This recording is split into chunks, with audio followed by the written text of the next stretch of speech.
السلام علیکم گائز. آج کا سوال پوچھا گیا ہے حلال ڈیٹنگ کے بارے میں. حلال dating is that even allowed?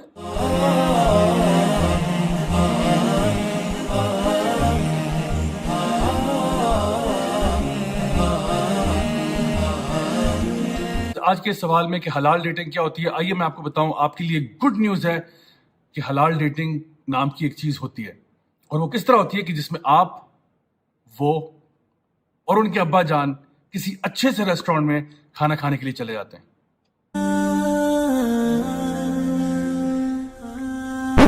ابھی I'm sure آپ سوچ رہے ہوں گے کہ یہ کیا بات ہوئی، میں نہیں کھیلتا، یہ کس قسم کی ڈیٹنگ ہوئی. دیکھیے، اگر آپ نے اسلام کے مطابق چلنا ہے تو یاد رکھیں کہ یہ کبھی بھی نہیں ہو سکتا کہ ایک لڑکا اور لڑکی اکیلے ہوں، کیونکہ نبی کریم صلی اللہ علیہ وسلم کی حدیث ہمارے سامنے موجود ہے جہاں پہ آپ نے فرمایا کہ جب بھی کوئی دو نامحرم ایک ساتھ ہوتے ہیں تو ان کے ساتھ بیچ میں تیسرا بھی ہوتا ہے، اور وہ تیسرا کون ہوتا ہے؟ وہ شیطان ہوتا ہے، جو دونوں کے دماغوں میں نا وسوسے ڈالتا ہے اور ان کو حرام کی طرف لے کر جاتا ہے.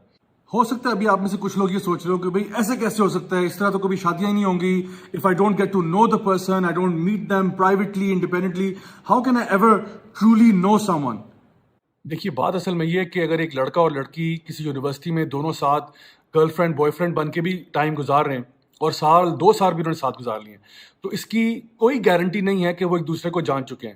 ہمیں لگتا ہے ایسے ہی ہے کہ نہیں، جب وہ ڈیٹ پہ جاتے ہیں، آپس میں ہینگ آؤٹ کرتے ہیں اور ان کی پیار محبت کی داستانیں کالج یونیورسٹی میں مشہور ہوتی ہیں، پھر وہ ایک دوسرے کو جان جاتے ہیں. ایسا بالکل بھی نہیں ہے.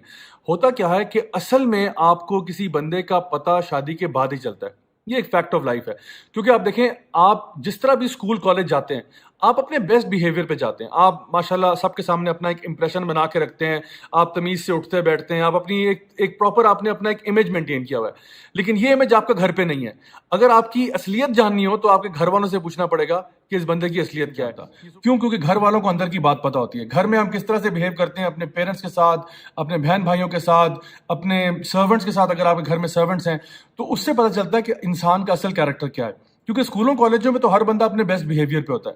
اس کا مطلب اصل میں یہ ہے کہ اگر آپ کسی میں انٹرسٹڈ ہیں تو آپ وہاں پہ پروپوزل بھیجتے ہیں، اور پروپوزل کا مطلب یہ نہیں ہوتا کہ آپ نے رشتہ قبول کر لیا، بلکہ اس کا مطلب یہ ہوتا ہے کہ آپ اس معاملے کو مزید انویسٹیگیٹ کرنا چاہتے ہیں، آپ اس بندے کو مزید جاننا چاہتے ہیں. اس کیس میں آپ ایک دفعہ ملیں، 2 دفعہ ملیں، 50 دفعہ ملیں، اٹ ڈزنٹ میٹر. لیکن ہوگا اسی طرح سے کہ آپ کا جو پوٹینشیل اسپاؤس ہے وہ اور ان کے پیرنٹس میں سے کسی کو ساتھ بلا لیا، یا پھر کوئی اور فیملی ممبرز جو بیچ میں آ سکتے ہیں ان کو بلا کے. اکیلے میں نہیں آپ مل سکتے، ان کے ساتھ کوئی نہ کوئی ہونا ضروری ہے. اور جب اس طریقے سے ہوگا، آپ ان سے پراپر سوال پوچھیں. ایک جو بہت بڑا اعتراض ہے مجھے نوجوان نسل سے، وہ یہ کہ اکثر اوقات جب لوگ اس طرح کی میٹنگز پر جاتے بھی ہیں، they ask all the wrong questions. For example they start asking, اچھا آپ کا فیوریٹ کلر کیا ہے، اچھا کھانے میں کیا پسند ہے. ہو کیئرز؟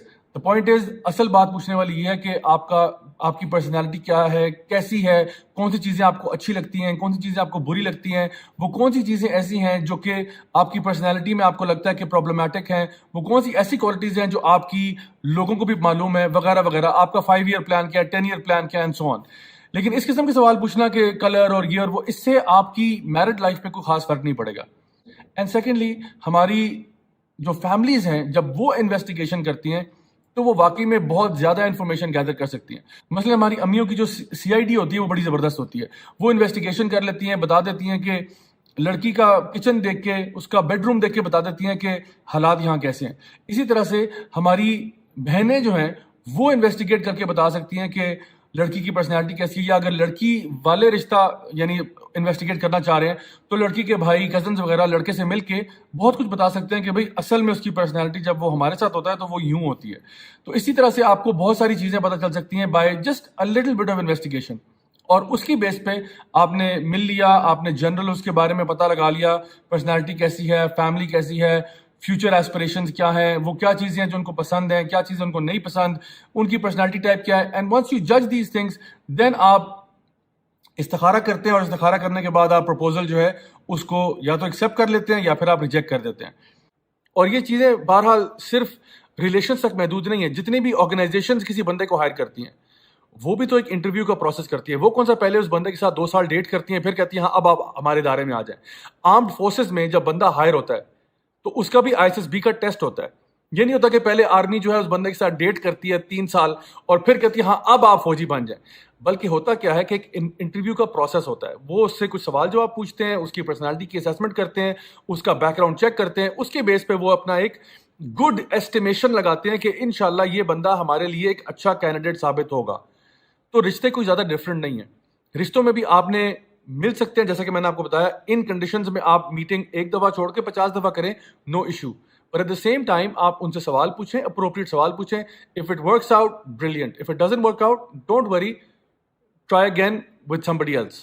یہ اصل طریقہ ہے جس کو ہم کہتے ہیں کہ رشتہ اگر آپ کرنا چاہتے ہیں تو اس کو پرسو کس طرح کیا جائے گا. ایک بہت ہی امپورٹنٹ پوائنٹ یہاں بتانے والا یہ بھی ہے کہ اس بات کو مائنڈ نہیں کرنا چاہیے اگر کوئی شخص فار ایگزامپل ایک فیملی ہے، انہوں نے پرپوزل بھیجا ہے، اب وہ آپ کو 1 2 3 4 5 6 دفعہ ملنے کے لیے آئے ہیں، تو یہ مت ازیوم کریں کہ یہ رشتہ قبول کر چکے ہیں. وہ انویسٹیگیٹ کر رہے ہیں، انویسٹیگیشن کرنا ان کا حق ہے. اگر وہ ملنا چاہتے ہیں 1 میٹنگ 2 3 کہ وہ پتہ کرنا چاہتے ہیں کہ کیا آپ کی کمپیٹیبلٹی ہے یا نہیں ہے، کیا لڑکا اور لڑکی جو ہیں یہ آپس میں ساتھ رہ سکتے ہیں یا نہیں رہ سکتے. تو اگر وہ انویسٹیگیشن کر رہے ہیں اور لیٹس سے کہ 10 میٹنگز کے بعد یا 12 میٹنگز کے بعد وہ یہ کہتے ہیں کہ بھئی سوری ہم اس رشتے کو ایکسیپٹ نہیں کر رہے، تو اس میں مائنڈ نہ کریں بلکہ move on to the next proposal انشاءاللہ. So guys, I hope that makes sense. Until next time, this is me, Raja Ziaul Haq, signing off. Wassalamu alaikum wa rahmatullahi wa barakatuh.